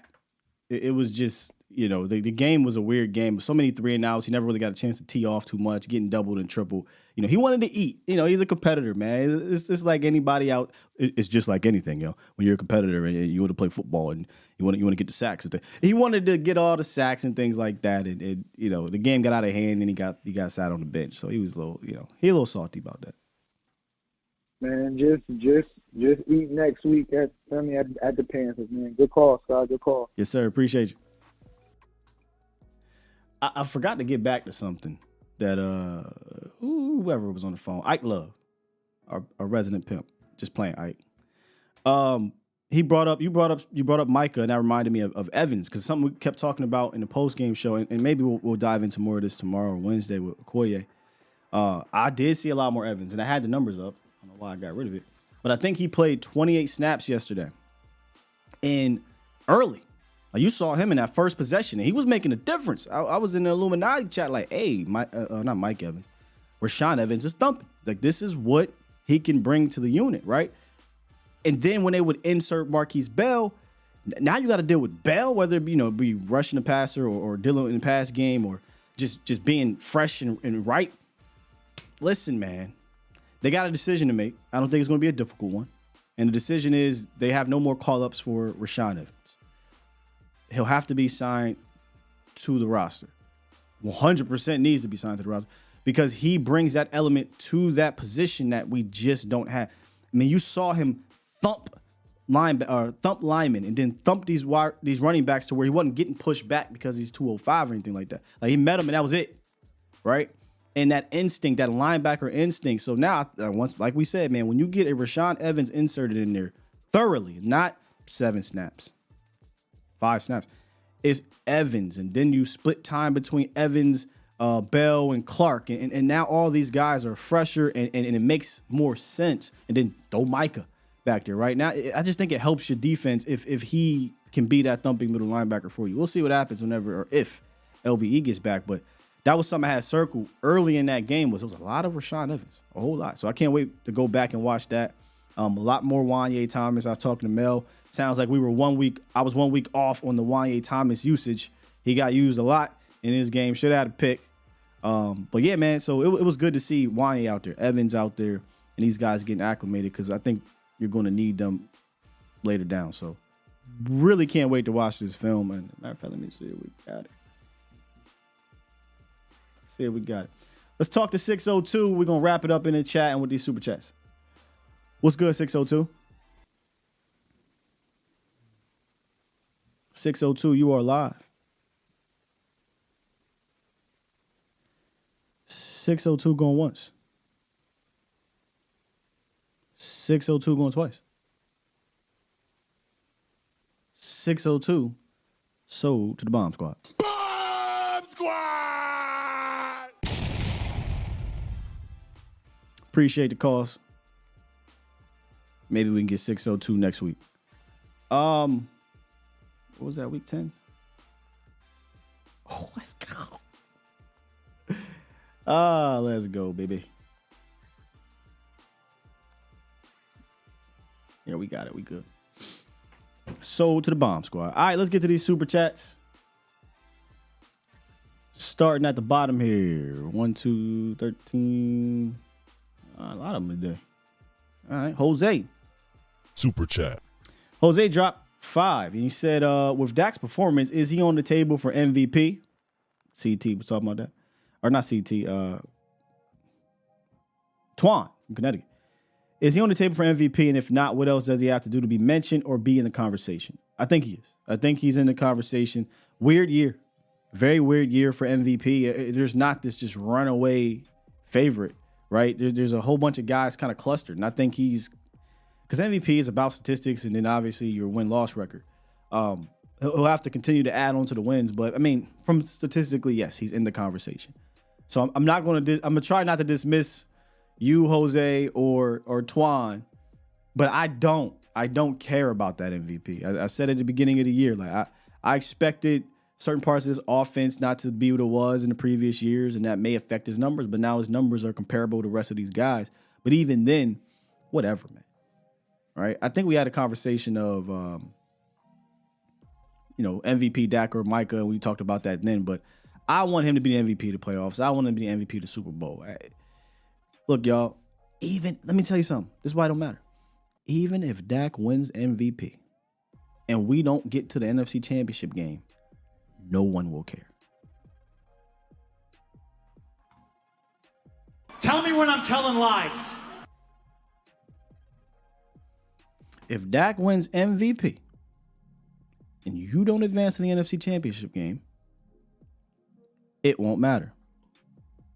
Tell me when I'm telling lies.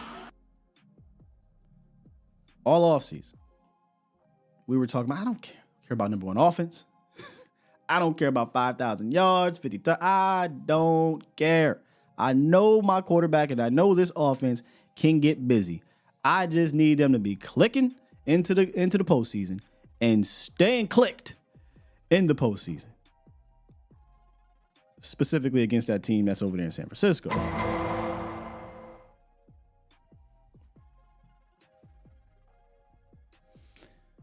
Trayvon, appreciate you, man.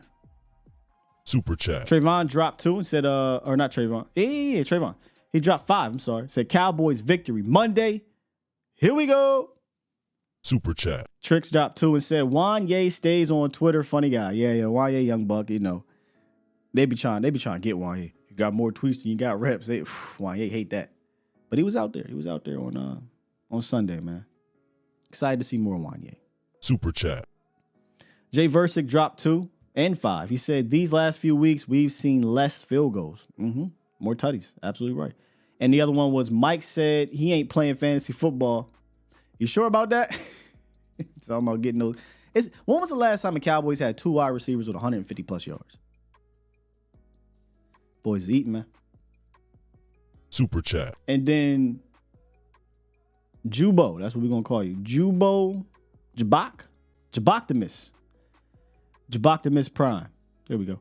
Dropped 5 and said the year Prescott can win it, watch they'll find a reason to give it to a defensive player before they give it to Prescott. Squad. You know what I'm about to say. The year that Dak Prescott can win the MVP, watch they'll find a reason to give it to a defensive player before they give it to Prescott. I'm here to tell you right now, we don't care. Let me tell you. We don't care. I don't care. Oh, I don't care, man. It might look good on his Hall of Fame resume if Dak goes on to win the Super Bowl and he has an MVP on his resume. Yeah, sure, but we don't care about that. Jose dropped another one. Come on, where you at? Super chat. Your stance on MVP is very true. Super Bowl MVP is better. Yeah, that's the one I want. That's the only MVP I care about.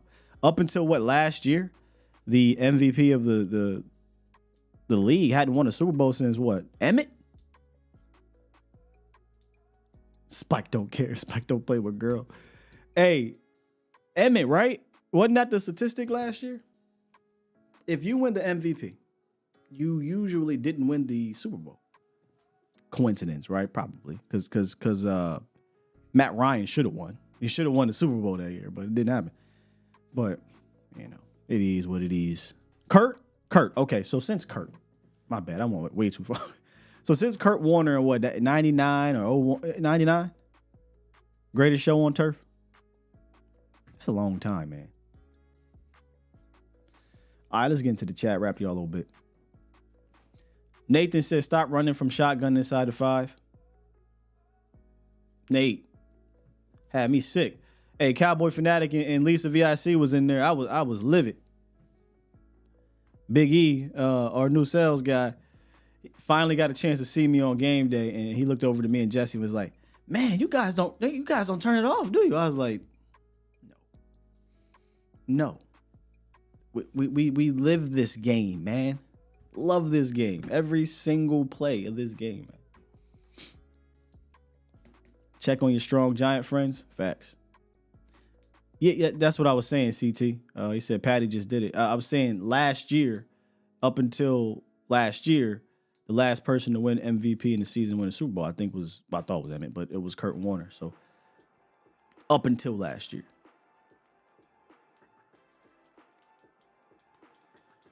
Did Tom win MVP in 07? I believe so. Should have. But then they lost, right? The David Tyree catch, yeah.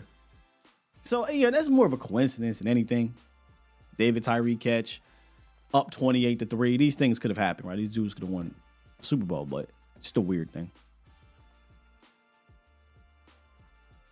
It's a weird thing. By Hooker, Crook, Toxic, just win. Facts. Facts. All right, man. Fun show. I'm glad we were able to enjoy this thing. Tomorrow, we will be figuring out the hows, right? We're going to take a look at a bunch of different plays offensively and look into Sky Optics. And then Wednesday, it'll probably look like it looked like last week, y'all. To get no offense to the opponent. But I want to kind of break down our own internally first. Let's do our own internal investigation, self-scouting with Okoye on the defensive side of the ball. One of those defensive film gurus, period.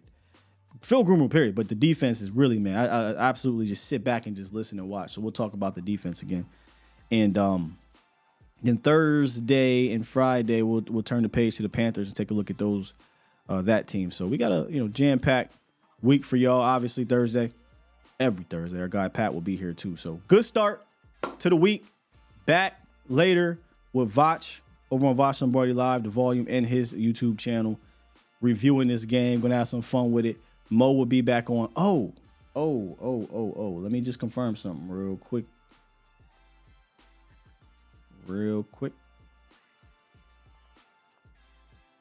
Yes.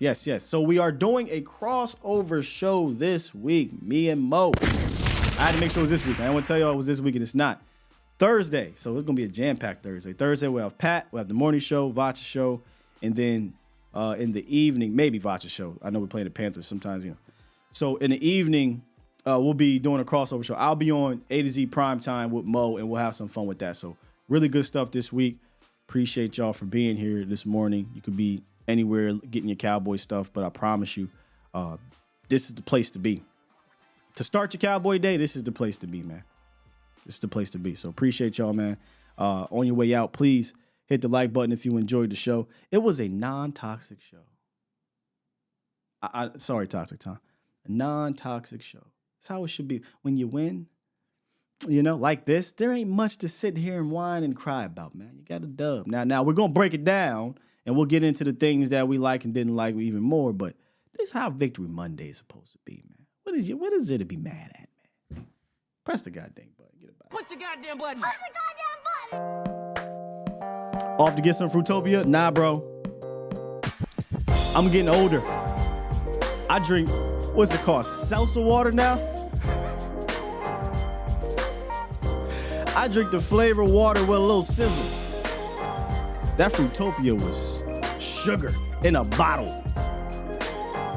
My version of soda is seltzer water. I'm out of here. I love y'all. Peace.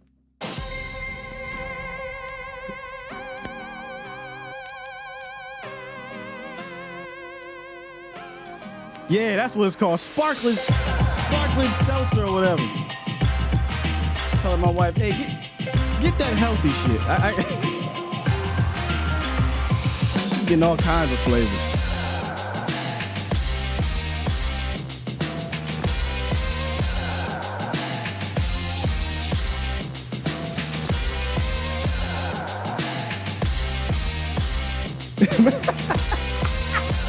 Metamucil.